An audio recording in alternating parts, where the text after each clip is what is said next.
Hello मेरे दोस्तों, welcome back to my YouTube channel. You are watching travel with Mir. जैसे कि आप सबको पता है, मैं आपको पुर्तगाल यूरोप के बारे में इन्फॉर्मेशन देता हूं। मेरे दोस्तों, बहुत सारी चेंजेस आई है इमिग्रेशन में जो मैं आप सबके साथ शेयर करना चाहता हूं। तो पुर्तगाल इमिग्रेशन में क्या क्या चेंजेस आई है वो सारी मैं इस वीडियो में आपको बता दूंगा। जैसे कि कार्ड की अपडेट क्या है, कहां तक कार्ड पहुंचे हैं, और साथ ही साथ में जो नया पोर्टल अभी आईमा ने लॉन्च करा है, जिसके मदद से आप अभी ऑनलाइन ही अपनी कार्ड की डिटेल्स चेंज कर सकते हो। क्योंकि बहुत सारे लोगों का जो क्वेश्चन था वो ये था कि डेट ऑफ बर्थ गलत है, कंट्री गलत है। तो ये बहुत सारी इन्फॉर्मेशन जो है उस पर आप अपडेट करवा सकते हो। और साथ ही साथ में जो अभी करंट इमिग्रेशन की जो कंडीशन है, क्या ओपन हो सकती है, आर्टिकल 89 88 क्या फिर से ओपन हो सकता है, और गवर्नमेंट की क्या सिचुएशन है, तो सारी सिचुएशन हम पुर्तगाल की अभी इस वीडियो में डिस्कस करेंगे। क्योंकि मुझे 3 साल से ज़्यादा हो गए, तो मैं थोड़ा बहुत एक्सपीरियंस भी आपके साथ शेयर करना चाहूँगा। जो लोग मुझे देखते हैं, जो लोग कंटिन्यूसली मेरी वीडियोस देखते हैं, उनको पता है कि मैं जो भी अपडेटेड वीडियोस होती है पुर्तगाल के रिलेटेड, वो मैं अपडेट करता रहता हूँ। तो सबसे पहले हम डिस्कस करते हैं जो आईमा ने नया पोर्टल निकाला है, उस पर आप क्या क्या कर सकते हैं।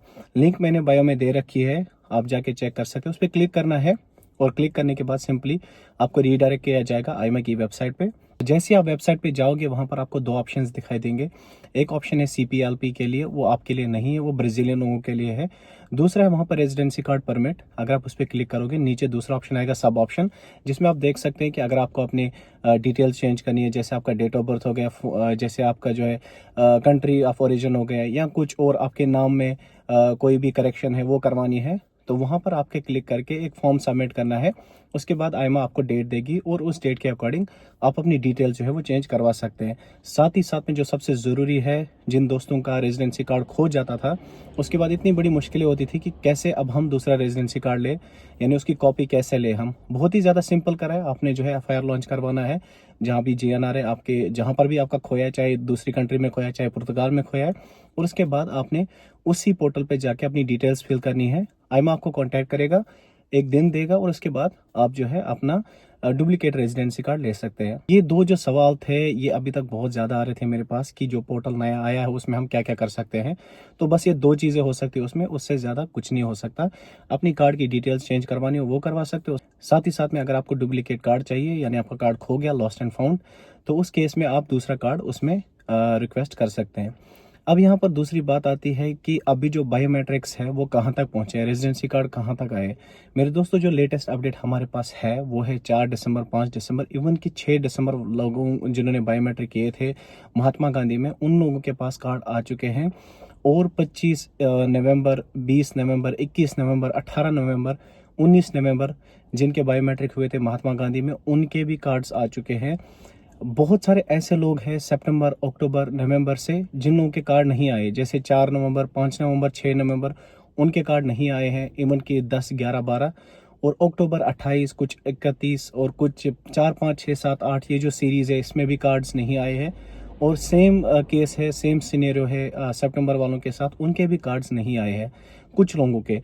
तो जिनके कार्ड्स नहीं आए हैं वो एनालाइजिंग में है, या तो आईमा अभी बहुत ज़्यादा डिले करे उनके प्रोसेस में, या तो हो सकता है कि वो फाइल, मैं कुछ नहीं बता सकता क्योंकि एक्चुअल इन्फॉर्मेशन किसी के पास नहीं है। इवन अगर आप आईमा को कॉल करोगे तो वो भी, उनको भी नहीं पता कि यार हो क्या रहा है, कैसे कार्ड दे रहे हैं। क्योंकि जो आईमा का हेल्पलाइन नंबर है वहाँ पर सिर्फ आपको स्टेटस बताया जाता है, उससे ज़्यादा कुछ नहीं बताया जाता। तो अगर आप महात्मा गांधी पे जाओगे, जिन लोगों के बायोमेट्रिक्स महात्मा गांधी में हुए, अगर आप उधर जाते हो तो वहाँ पर भी आपको देखने को मिलेगा कि उन लोगों के पास भी ज़्यादा इन्फॉर्मेशन नहीं है आपके केस को लेकर। वो बोलते हैं कि हम सिर्फ कलेक्शन सेंटर है, हम यहाँ से कलेक्ट करते हैं बायोमेट्रिक और आगे सेंड कर देते हैं, फिर आईमा आपको कार्ड जो है वो अलॉट करती है। तो ये बहुत ज़्यादा एक डिफ़िकल्ट सिचुएशन है उन लोगों के लिए जिनके कार्ड नहीं आए हैं।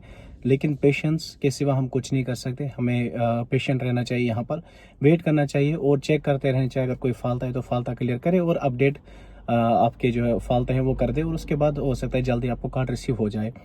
तो इसके सिवा अभी तो कोई अपडेट और नहीं है, अगर हम फालतू की बात करें, कार्ड्स की बात करें। साथ ही साथ में बात करते जो लोग दूसरी कंट्रीज़ में है, जो चाहते हैं कि वो पुर्तगाल आए, क्या आर्टिकल 88 89 फिर से ओपन हो सकता है।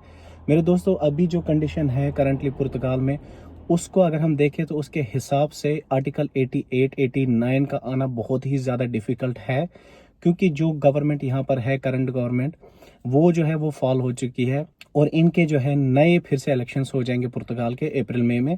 और उसके बाद कुछ पता नहीं कौन सी जो गवर्नमेंट है वो पावर में आएगी, कौन सी पार्टी जो है वो पावर में आएगी, शेगा आएगी, पीएस आएगी, या हो सकता है पीएसडी फिर से आ जाए, कुछ हम नहीं कह सकते अभी के लिए। अभी के लिए हमें वेट करना पड़ेगा। लेकिन अगर शेगा आती है तो आर्टिकल 88 89 का आना बहुत ही ज़्यादा डिफ़िकल्ट है, मेरे हिसाब से नियरली इम्पॉसिबल है, क्योंकि शेगा की जो पार्टी है वो अगेंस्ट है इमिग्रेशन के, और वो नहीं चाहते स्पेशली जो एशियन लोग हैं, जो एशियन कंट्री से लोग हैं, वो यहाँ पुर्तगाल में आए और वो यहाँ पर जो है रेजिडेंट बन के रहे। उनके लिए बहुत ही ज़्यादा ये इनकन्वीनियंट है, और वो नहीं चाहते कि ऐसा कोई भी एशियन बंदा या एशियन जो लोग हैं वो यहाँ पर आके काम करे।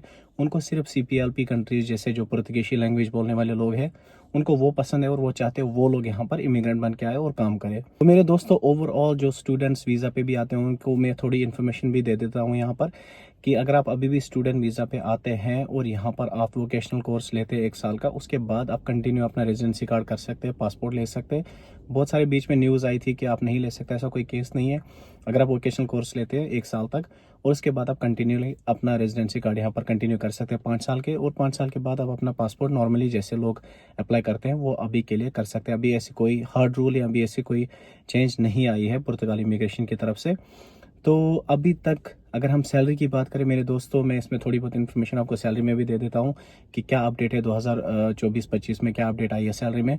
जो मिनिमम कॉन्ट्रैक्ट है वो नियरली 970 हो चुका है, हो सकता है 970 से बिलो या 970 से अबो, बट नियरली इतना अमाउंट है जो अभी आपको कॉन्ट्रैक्ट मिल सकता है। बाकी डिपेंड करता है कि आपका जॉब प्रोफाइल क्या है। अगर आपका जॉब प्रोफाइल डिफरेंट है तो आपको उसके हिसाब से सैलरी मिलती है पुर्तगाल में।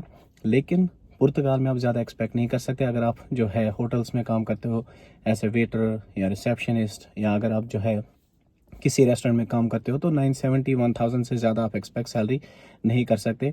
और जो 2 स्टूडेंट बन के आते हैं वो चाहते हैं पार्ट टाइम करें, उनके लिए थोड़ा सा डिफिकल्ट हो सकता है कि आप पार्ट टाइम भी कर सको। यहाँ पर पार्ट टाइम करना थोड़ा डिफिकल्ट है पुर्तगाल में। आपकी जो वोकेशनल ट्रेनिंग है वो आपको कंटिन्यूसली करनी पड़ेगी, उसके बाद ही आपको जॉब मिलने के ज़्यादा चांसेस होते हैं।